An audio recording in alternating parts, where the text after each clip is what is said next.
It is finally time to address some of these Rico Nigel questions. It's been insane hearing you guys in the DMs and in person comment and have so many opinions on him and I and the show. And I guess I just want to start off by saying thank you for watching. Thank you for being investing and cheering me on and rooting me on. And the most interesting thing about the show is that people will start it as of yesterday. So even though it was filmed over a year ago and it aired months ago and ended months ago, there are people who are just now finding it or just now starting it, and that's a beautiful thing because it kind of lives in streaming service heavens forever. So I love that. Thank you guys for watching and for cheering on him and I and our story and me as an individual and him as individual.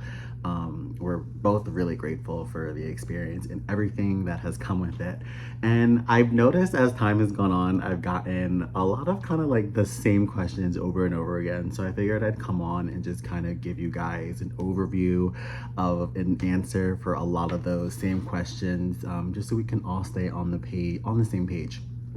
And so I'm gonna rewind back to some of the themes and things that happened on the show, and then we'll kind of wrap around and get to where we are today. And just to fast forward, this is September of 2024. Rico and I are no longer together. I did do a post about that that we announced a couple months ago. So we'll get to that point, but just I'm sure that's the number one question is, are you guys still together? And as much as we tried our best with long distance and making it a relationship that we thought was best for us, it just didn't work out. But I mean him no harm, he means me no harm. We are always going to be close because of what we endured on the show together and the teamwork that it took to do what we did. But there's a lot of things that everyone always has comments about, and I wrote a cute little list down just to kind of like tackle some of those main things. So rewinding back to the beginning of the show with the Kane voting situation and the "do you understand that" infamous scene by the lake. Now I have to tell you, just a little side story, that episode of him asking, "do you understand?" and like us having that argument, I watched at a New York City viewing party, and it was not easy because I saw everyone kind of see me kind of like cower up and curl up a little bit. And even for myself watching that scene, it was very hard. And so many people are always asking like, why did you let him talk to you like that? Like, how did you not pop off? This, and that. And, you know, watching it is one thing. You're always like, you're cheering for someone, you're like, say something back, like get him back, like that, you know. But living it, I think that I was at that point halfway through the competition, and in a way, like, I was thinking smart. I was like, now is not the time to talk back to this man, because just one episode before that I was almost eliminated. I was almost taken out of the mansion. So in my mind, I had no choice but to kind of like cower up and just kind of like nod my head yes. But I love to let people know that in my everyday life, that is not a situation that I find myself in. I tend to be the more dominant one in my relationships and in those situations. So there's really never a chance for anyone to even talk to me in that way. And I always think that the show in general put me in such, not put me, because the editing, and I always say they didn't do anything that wasn't me. That more sensitive, feminine, like bottom-esque personality definitely is within me, but it's not something that is like at my forefront. Like, I tend to be more masculine, I tend to be more dominant in my relationships privately. But in the show, I genuinely like fell for Rico, and he genuinely like unlocked this like more feminine like side of me, this girlfriend, have you. So that was interesting to watch because people were watching it as if like, oh, that's the life I always live, or like that's how I always am in all my relationships with everyone that I date. And that's not the case at all. That was, I feel like, such a rare experience that I would be that way for someone, like be that submissive in a way.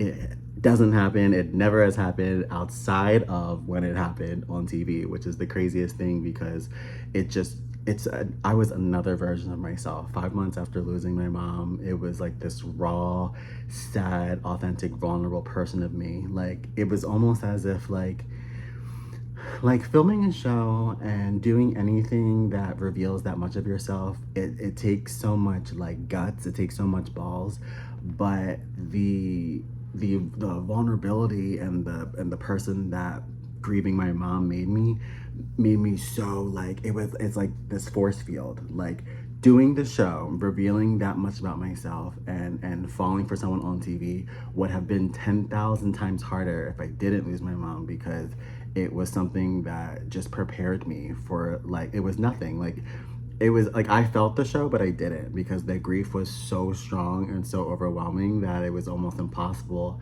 to enjoy the full beauty of the show. And that was something I really struggled with.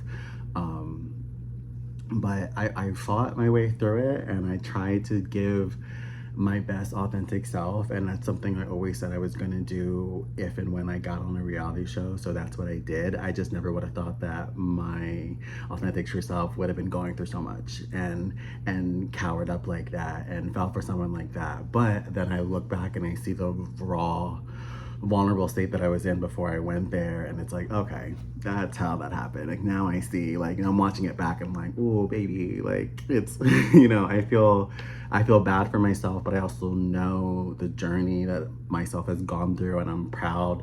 Whenever I watch back, I'm like, oh, like he was going through it, and now I can say like, wow, like I'm so much stronger, so much more independent because of the show, because of grief, because of life in general. I'm just really a different person, and I'm so proud of that. So it's a beautiful thing to watch, and always a beautiful thing to go back and comment on. And I answer all these questions, like I said, and I talk about all this like in person with the viewers of the show, because I want them to see growth and I want them to see transformation, and not everything you see on TV is like frozen on TV. Like because you see me like in a quote unquote, I guess, toxic relationship on TV does not mean I'm someone who's always in a toxic relationship or always going through that or always going through grief or always crying. Like, no, that was a moment in time, and life goes on, and other feelings and aspects and life milestones and situations pop up, which we'll always cover here on the channel and podcast. So make sure you stay tuned for everything that is to come. Next on my list is the Matt and Rico drama, episode 5. And oh my gosh, this could just be a whole episode within itself. But what I could say about that day is that it was one of the hardest days on set. And like I say in confessional of my life, I kid you not. And the reason for that is because that was a day where I didn't just crack from the pressure of falling for Rico and all of that. It was more so like a life year pressure crack. Like that was the breakdown on episode 5 that was built up for a long time. So people really saw something special in that episode. That was me kind of breaking, but also coming out on the other side like so much stronger. And not because he chose me, but because I was ready to face that, and I was preparing for that, and that journey alone is something that strengthened me in that day and in that episode. Because again, it's a 45-minute episode, but it was a whole day of not knowing if I was going to be eliminated. And as they told you in the editing, Rico and I did not talk that entire day of episode 5. So it was very, very hard to get through. I really didn't know what was going to happen. I really didn't think I was going home, and it was way more big of a deal than you think it would be, because in that situation you kind of cling to the competition, you cling to the show, and it's all you have. So the idea of going home is like not okay. And then the obviously me falling for someone, the idea of separating from him and going home is definitely not okay. So it just makes you fight harder, and you just learn so much more about yourself. So that was a day within itself, life-changing forever. And then I always like to tell people the cute little story of Rico and I in the finale, and just how we've been through a lot. And since the show has ended, we've definitely have chosen to be more private about our relationship, because so much of it, the whole beginning of it, is on TV. So we thought to ourselves, like, at the very least, that if we're gonna try to make this work, we can privately go through it. And that was hard to do because of how many people were interested in what was going on in the relationship, and would ask not only in person but online. Just very like forceful and aggressive, but it's something that we learned to deal with. Um, and I always tell people that was something that we dealt with right away. Like, as soon as we were released from the mansion and we won the show, like we all went out as a big like cast night out in Fort Lauderdale. And the aspect of having other people in our lives minus the cast and crew of the show was immediately like was like known. Like, we it was a pressure to juggle real life with these new relationships that we built on the show out in the real world.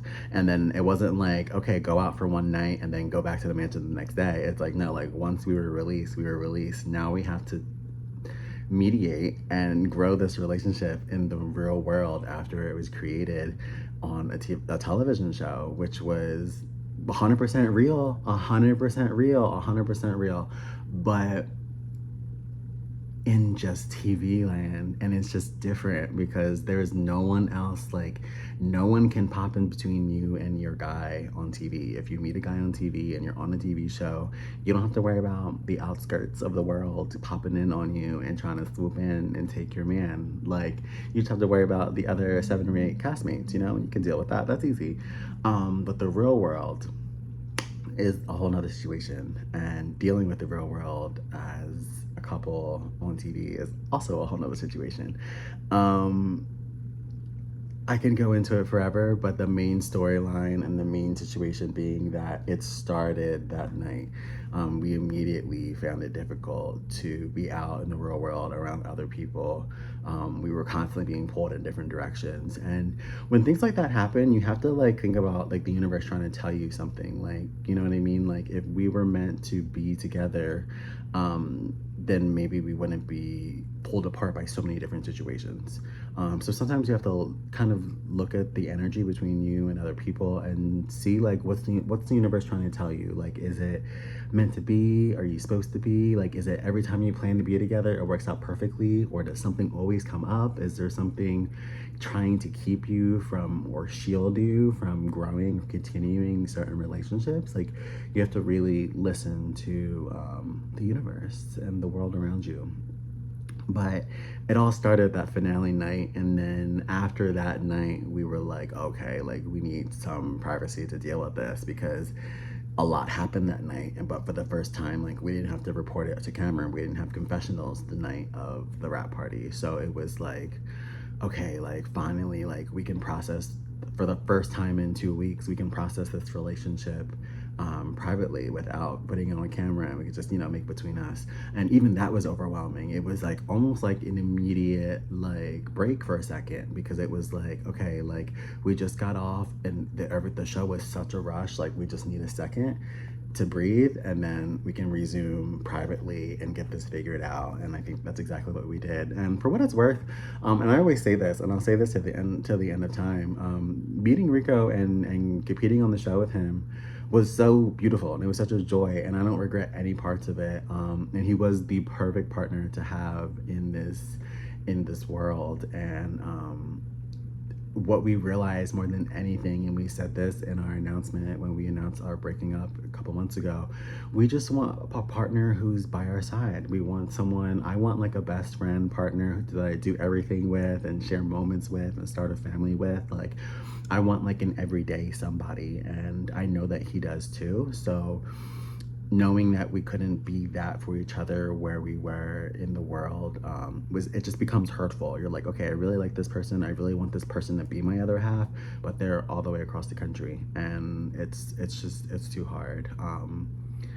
But that opens up a new door for new beginnings. And now that I'm in Chicago, I'm here to grow my career and grow my spotlight as a creator, and even hopefully possibly more reality television, as a reality television personality, and just kind of grow everything that I am. But at the forefront will always be love. I am looking for love. I'm still looking for that person, looking to settle down and start a beautiful life with someone who adores me and that I adore. So who knows what type of journeys I will embark on that will help me find love. Maybe I'll do it again on TV. Maybe I'll do it again privately and not tell anyone, and just go into a shack and get married into a little corner and not tell anybody and leave and never come back. Like, we'll see what happens. But yeah, so just a cute little update, answering some questions and some comments and some concerns and opinions. Above all, thank you all so much for the beauty and the love that I've gotten since I've moved to Chicago. I'm constantly being stopped and told how much fun and enjoyable the show was for people, and what it meant to them, what the relationship meant to them, what me bearing my feelings and certain topics meant to them. Never ever be shy about coming up to me and telling me how you guys feel about something you saw on YouTube or something that struck you on TV, because I do it for you guys. I do these episodes, I reveal my life, I do these projects and talk about what's open in my heart and in my mind for you guys. I do it for you to feel connected. I do it for you to feel inspired. So never feel like you can't come tell me something changed you or helped you or inspired you in any way, because I want to hear it. So thank you so much. I love you guys, and let me know in the comments down below what you want to see me do videos and or podcast moments on next, and I will get to it. See you soon. Bye.